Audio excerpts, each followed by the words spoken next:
brought to you by Silver Pumps. Top quality और consistent performance के लिए सिर्फ सिल्वर पंप्स नाम याद रखना। नमस्कार, मैं हूं आशुतोष शुक्ला और आप देख रहे हैं एमपी तक। दमोह के मिशन अस्पताल में एक ऐसी घटना हुई जिसने पूरे राज्य की स्वास्थ्य सेवाओं की पोल खोल दी। यहां एक फर्जी डॉक्टर ने 1.5 महीने में दिल के 15 ऑपरेशन किए। दावा किया गया कि ऑपरेशन की वजह से 7 लोगों की मौत हो गई। एमपी तक ने जब कथित डॉक्टर एन जॉन केम उर्फ नरेंद्र यादव की कुंडली खोलनी शुरू की तो पता चला कि इस डॉक्टर ने 2006 में बिलासपुर के एक बड़े अस्पताल में कार्डियोलॉजिस्ट बनकर कुछ लोगों का ऑपरेशन किया था और दावा है कि इस ऑपरेशन की वजह से छत्तीसगढ़ के पूर्व विधानसभा अध्यक्ष राजेंद्र प्रसाद शुक्ल का निधन हो गया था। दमोह कांड के बाद अब छत्तीसगढ़ के पूर्व विधानसभा अध्यक्ष राजेंद्र प्रसाद शुक्ल के बेटे आदित्य शुक्ला ने भी मोर्चा खोल दिया है। आदित्य शुक्ला मांग कर रहे हैं कि उनके पिता की मौत के मामले की भी जांच हो और दोषियों पर कार्रवाई हो। अखबारों और इलेक्ट्रॉनिक मीडिया के माध्यम से सारी जानकारियां मुझे मिली और उसके बाद प्रेस के लोगों ने ये सब चीज़ें बताई मुझे। मामला 2006 के अगस्त माह का है और पिताजी इसी निवास पर जहां हम अभी बात कर रहे हैं रहते थे। अगस्त का महीना था, हवा में नमी थी। 2 तारीख को उनका स्वास्थ्य कुछ ठीक नहीं था और हम लोग उनको अपोलो ले गए। अपोलो में जांच के बाद बताया गया कि हृदय रोग संबंधी कुछ प्रॉब्लम है और नरेंद्र विक्रमादित्य यादव जी जो थे उस समय वो यहाँ पदस्थ थे हृदय रोग विशेषज्ञ के रूप में और वो उसके पहले से थे। रूम में भी 1-2 बार आए, देखे, करे और उस दिन उन्होंने कहा कि इनकी एंजियोग्राफी करनी पड़ेगी और अगर एंजियोग्राफी में कुछ गड़बड़ आया तो हम एंजियोप्लास्टी भी करेंगे, ऑपरेशन करेंगे। अपोलो प्रबंधन के द्वारा उनके संबंध में जो उस समय प्रचारित किया जाता था कि वो मध्य भारत के सबसे अच्छे लेजर से हृदय रोग की चिकित्सा करने वाले डॉक्टर हैं और हम लोगों को भरोसा हो गया कि इतना बड़ा अस्पताल, इतनी सारी सुविधाएं और ये व्यक्ति विदेश से सब करके आया है तो ठीक है बोला गया। दस्तखत वगैरह हम लोग कर दिए, हमारे बड़े भाई दोनों थे अस्पताल में और 2 तारीख को इनका अपोलो में ऑपरेशन हुआ। लगभग 1-1.5 घंटे तक इसने ऑपरेशन किया और उसके बाद हम लोग बाहर आ गए।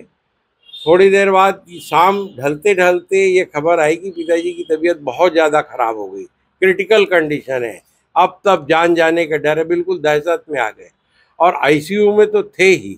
उनको तुरंत वेंटिलेटर पे डाल दिया गया और उसके बाद वो 18 दिन तक अपोलो अस्पताल के वेंटिलेटर पे रहे और 20 अगस्त की बात है, सुबह सुबह उनको निकाल के आईसीयू से, वेंटिलेटर से सेमी आईसीयू में लाया गया। 18 दिन में कोई सुधार वगैरह नहीं हुआ था या इन लोग थक गए थे इलाज करते करते और जैसे ही उनको लाया गया आईसीयू में, सेमी आईसीयू में, वार्ड में, वहाँ उनकी सांसें थम गई। तो वो मेरे को लगता है कि कृत्रिम तरीके से वेंटिलेटर पे जीवित थे, बाहर आते ही चले गए और चंद्रगुप्त विक्रमादित्य उस समय यहाँ था। इस पूरे प्रकरण में जवाबदारी अपोलो प्रबंधन की है, उस डॉक्टर की है जो फर्जी था। आज तो मिशन अस्पताल दमोह में ये फर्जीवाड़ा करते पकड़ाया है और वहाँ के लोग जागरूक होकर सारी चीज़ें मीडिया में लाए। मीडिया के माध्यम से मेरे को पता चला। इस दौरान मैंने सूचना के अधिकार के तहत कुछ जानकारियाँ मांगी थी परंतु अपोलो अस्पताल ने कुछ नहीं दिया।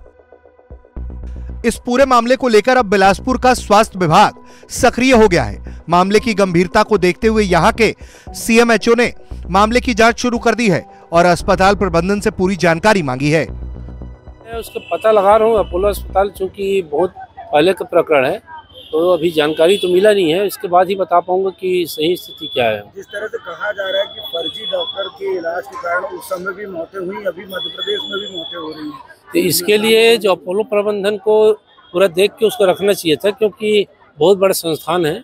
अगर उसका रजिस्ट्रेशन नहीं था या संबंधित में वो एमसीएच है जो सुपर स्पेशलिटी डिग्री का रजिस्ट्रेशन नहीं है तो उसको जांच तो नहीं करना चाहिए था।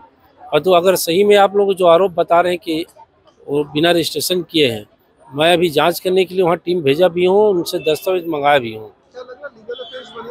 बिल्कुल, अगर बिना रजिस्ट्रेशन किया हुआ तो बहुत गंभीर मामला है। बिलासपुर में एक बार और भी इस तरह का मामला हुआ था, इसके बावजूद ये नया मामला निकल के आ रहा है, किस तरह से जांच होगी, किस तरह से जांच तो पहले होगी कि सही में वो रजिस्टर्ड था कि नहीं, योग्य था कि नहीं, जिसके लिए वो वहाँ पर ऑपरेट कर रहा था। अगर नहीं था तो फिर किस हालात में उसको रखा गया और इतना दिन तक उसको इलाज के लिए वहाँ पर मैंने अनुबंधित किया गया। बिल्कुल होगी, क्योंकि अगर बिना जांच के रखा गया तो जिम्मेवारी तो बनता है उसकी। अंग्रेज जैसा दिखने वाले नरेंद्र विक्रमादित्य यादव उर्फ डॉक्टर एन जॉन केम को लेकर अब नए नए और हैरान करने वाले खुलासे हो रहे हैं। खुद को लंदन का मशहूर कार्डियोलॉजिस्ट होने का दावा करने वाला यह फर्जी डॉक्टर अभी तक कहां-कहां काम किया, कितने लोगों का ऑपरेशन कर चुका है, कितने लोगों की मौत हुई है, इसकी कोई सटीक जानकारी नहीं है। लेकिन इस कथित डॉक्टर की पोल अब खुलने लगी है। फिलहाल अपना पोल खुलने के बाद से डॉक्टर एन जॉन केन उर्फ नरेंद्र यादव फरार है। नरेंद्र यादव कहां है, इसकी जानकारी किसी को नहीं है। दमोह में मामला दर्ज कर लिया गया है और मामले की जांच शुरू कर दी गई है।